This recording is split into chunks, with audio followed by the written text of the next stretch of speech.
Soldering irons or soldering stations. I don't really like making too many videos on soldering itself, even though most of my videos are on soldering irons. I think that they're just a necessary tool for you to make your circuits. I mean, they're an absolute necessity. What I want to do here is to take a look at all of the soldering irons and soldering stations that I have and give my overall opinion on what I really do recommend for everyone to use. So let's start. Okay, so if you've been watching my videos, you'd know that I've talked about this soldering station. And I still do recommend this soldering iron for a few reasons. First reason is that it's only 16 bucks. And it's unbeatable. I love it. It's good. The second reason is that if you're a beginner, it's perfect for you. If you don't know if you're gonna stick to electronics or what you're gonna do, yeah, just take it, buy it, try it. Now, if you get a little bit more serious, you will see a few shortcomings. First being its temperature. Now, there is a potentiometer within a soldering iron that lets you adjust its temperature. But the problem is, when I set it to 350 degrees, it's not 350 degrees. It doesn't matter if it's more or less, but it's not. It's not even near 350 degrees. It's about 50 degrees off. And then I open the thing. I start playing with the potentiometer. I set up the temperature to 350 degrees and we're golden. It's 350 degrees. But when I need to set it up to 250 degrees Celsius, it's not 250 degrees either. If you really need a precise temperature control, you will see that this iron doesn't deliver when it comes to that department. But it's not the station itself. It's the iron. It's the design of the soldering iron. It's an old-fashioned design. There are a few problems with the soldering iron. The first problem is the ceramic tip. I think I've already talked about that one. The ceramic tip does hold the temperature pretty well, and it's good, and it doesn't degrade as fast as metal tips. But the design of the iron, the handle itself, completely nullifies that. First of all, the heating element is somewhere around here, and that's a problem. We cannot see the heating element from inside, but I don't want to open it. I really don't want to F around with it anymore. First of all, the iron takes a long time to heat up because the heating element needs to heat up first.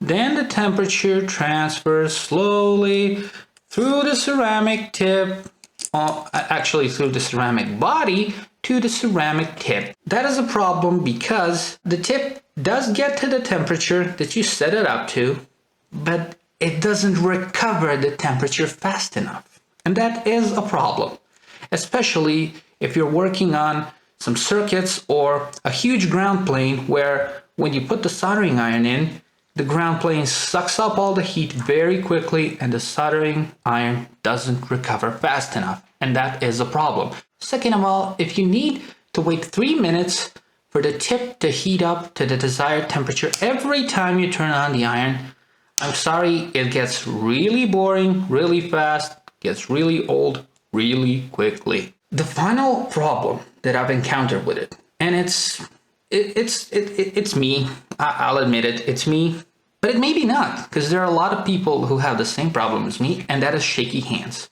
Because of the heating element being back here, this part of the handle can get really, really, really hot. So you might need to grip the handle all the way in the back. And if you're anything like me and you have shaky hands, you'll have a lot of this going on. And that is not good. That's a very, very, very, very bad idea. It's a very bad idea because if you want to solder some S&D parts, shaky hands are really not gonna cut it. And yeah, you'll see that this soldering iron can fall short. But if you're a kid, And if you don't know that you'll stick to this hobby, get this soldering station. It's good. You don't have to fiddle around with it anymore. And everything is better than a bad old-fashioned mains voltage thermally balanced soldering iron. I still do recommend it, but there are way better solutions than this. Okay, second of all are these types of soldering irons. If you were cruising around AliExpress, eBay, or whatever online purchasing site that you use, you've probably seen one of these. They're supposedly, let me see if it can focus. They're supposedly 60 watts and they work on the mains voltage, but they're thermally controlled. Like I said, everything is better than a bad old-fashioned one where you just turn it into the wall and it gets hot, and it gets too hot. Now, this one had that exact same problem. First of all, the electronics in it are very cheap and crappy. And if you're completely new to this, and you're completely new to electronics, don't get this soldering iron. Because the first time I bought it, I set my temperature gauge to 350 degrees. And I expected it to go to 350 degrees, right? But it went to 500 degrees. It was insane. It started going red here, and the tip that it came with degraded extremely quickly. Actually, it degraded the moment I turned the iron off. And there was something off with this soldering iron. And I'll show you what it is. As you can see, this is the culprit. I've put on a 50 or 500, 504, that's 500K potentiometer, SMD potentiometer on these lugs.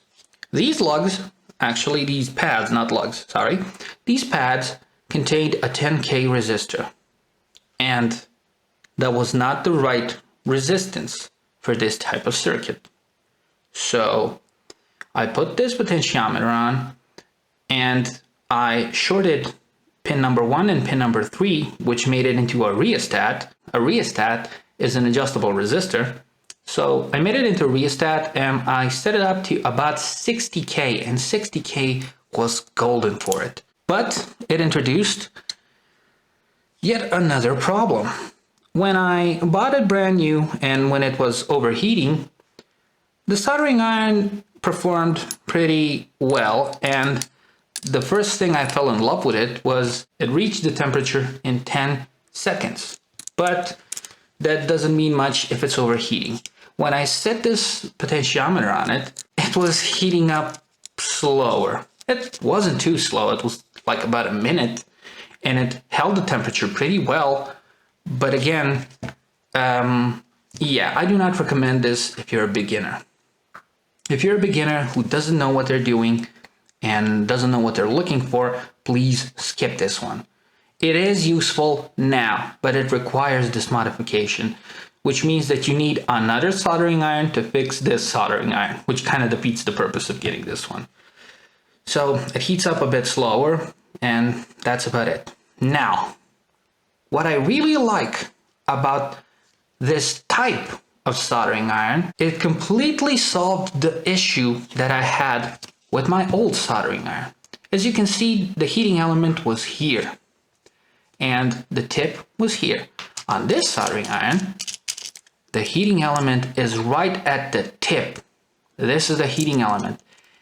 And the tip looks like this. It's hollow from inside and it goes over the heating element. And not only does the soldering tip heats up quicker, it recovers temperature much quicker than this one. It completely solved my problems. But it didn't solve the temperature reliability problems and the speed problems. I had to do that myself. I got the temperature reliability fixed, but I can't get the speed fixed. It's just the nature of this circuit. And yeah, this soldering iron was like $6, so I can't be mad at it. You can't expect top level quality for just $6. But the next type of soldering iron, the younger brother of this one, fixed every problem that I had with soldering iron slash stations up till now. And ta-da! Yes, it's this one. You've also probably seen this one. If you look at your eBay or AliExpress sellers, they usually sell both of these and you get to choose which one. Now this one is much better, and it solved every issue that I've had with soldering irons themselves. First of all, it's digital. When you turn it on, a display appears and it heats up in about 10 seconds. And it maintains temperature. This one is 80 watts. So, I hope it's 80 watts, but again, this one is 60, so it's a bit stronger, right? But aside from that, it holds the temperature pretty well. It heats up pretty quickly, and that's what I really like about it. It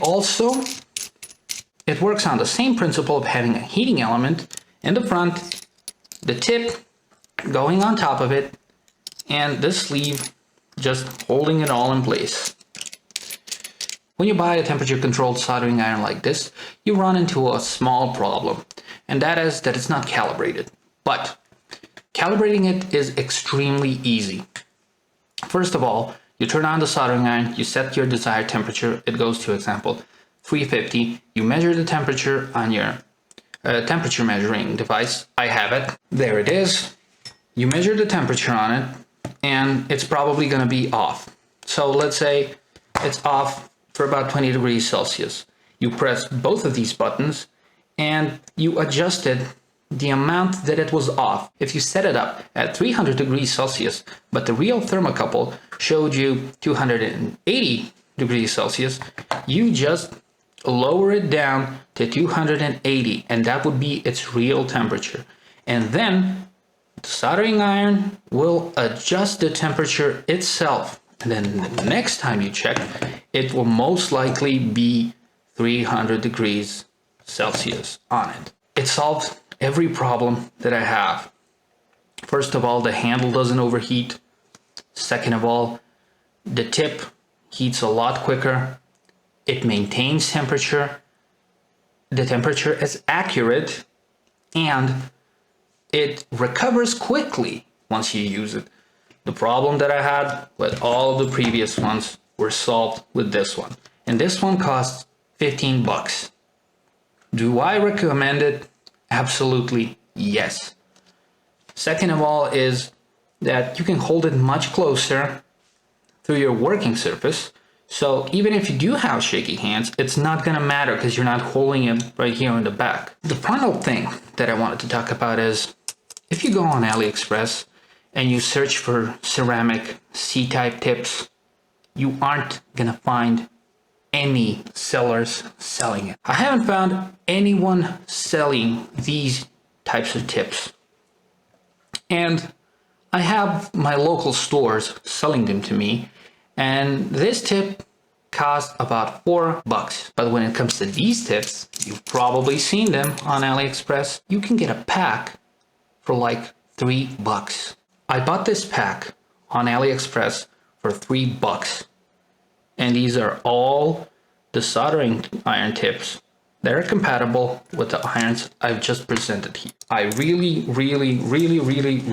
recommend this one. Okay, now, do I think that any of these are bad and that you can't do electronics with them? No, I don't. I think that removing as many headaches as you can with a single product is much better than effing around, trial and error, learning by making a lot of mistakes.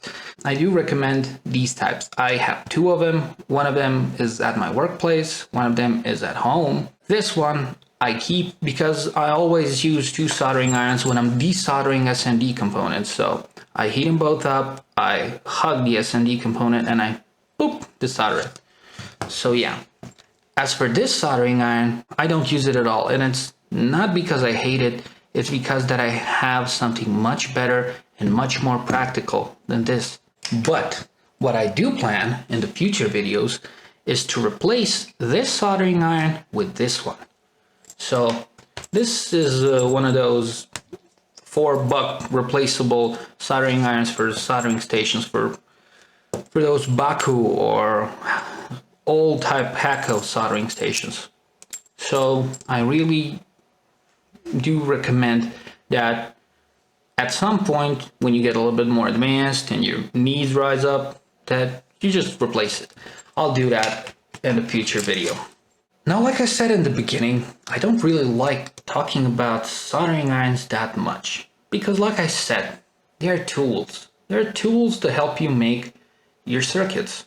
They're tools to help you fix stuff, and what kind of soldering iron in the end doesn't really matter. If what you have works for you, it's good. For example, this old thing belonged to my granddad. My dad used this one for a long time before he got this one.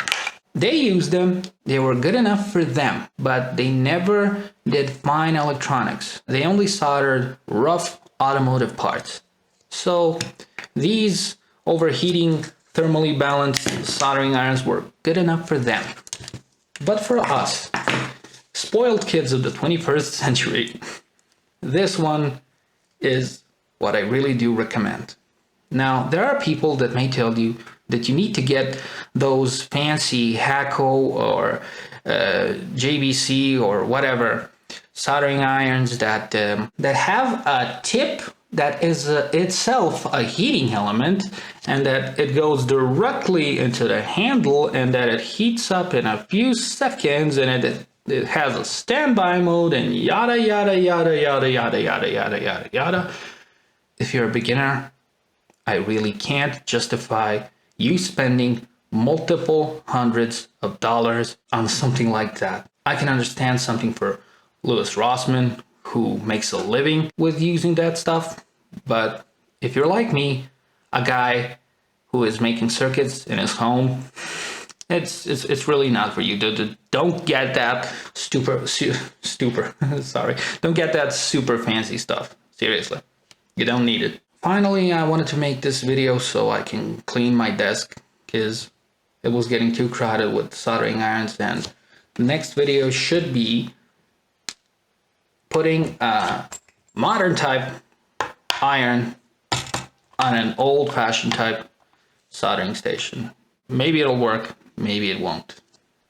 What many people may find annoying with these soldering irons is that you just need to plug them in the wall and they'll work, and you need to unplug them to turn them off. If you don't want to F around too much with that, just install this. It's a switch that you put on the cable, so it's good enough. Or if you're a little more inventive, install an SMD switch right here. But I really didn't want to cut into this beautiful looking plastic. So yeah, that is it. So everybody, thanks for watching and have a good one. And if you have a recommendation, a question, or whatever, just post it down in the comments. Sorry I wasn't posting for a very